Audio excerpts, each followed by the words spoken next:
लहसुन यानी कि गार्लिक इन इंग्लिश हर घर में आसानी से मिल जाता है। ये औषधीय गुणों से भरपूर होता है, जो कि सिर्फ हमारे खाने में स्वाद ही नहीं बढ़ाता है बल्कि हमारे स्वास्थ्य के लिए भी बहुत अच्छा है। इसमें protein, mineral, phosphorus, iron, vitamin A, B और सी भरपूर मात्रा में पाए जाते हैं। लहसुन के सेवन से शरीर की रोग प्रतिरोधी क्षमता तो बढ़ती ही है, साथ में लहसुन में एलिसिन नामक एंटीबायोटिक भी पाया जाता है, जो कि बहुत से रोगों को होने से बचाता है। आज हम इसका इस्तेमाल सर्दियों में खांसी और जुकाम को दूर करने में कैसे कर सकते हैं, इसका नुस्खा जानेंगे। नमस्कारम, मैं हूं दिव्या और भारतीय नुस्खे चैनल में आप सभी का बहुत बहुत स्वागत है।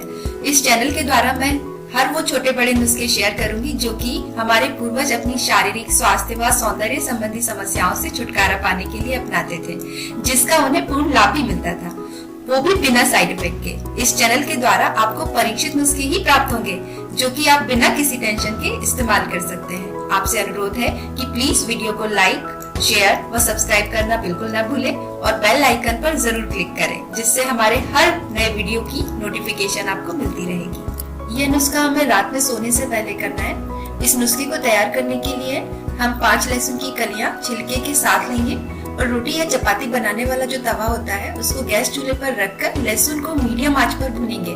जब लहसुन के छिलके जलने या काले होने लगे तब हम गैस ऑफ कर देंगे और जो लहसुन के छिलके हैं उन्हें हटा देंगे।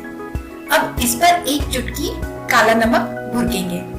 अब ये लहसुन खाने के लिए तैयार है। यहाँ पर हमको ध्यान रखना है कि जो लहसुन है उसे ठंडा करके बिल्कुल नहीं खाना है, इसको हल्का गर्म ही खाना है और खाने के बाद पानी कम से कम आधा घंटा बिल्कुल भी नहीं पीना है। सबसे अच्छा है कि आप इसे खाकर सो जाएं।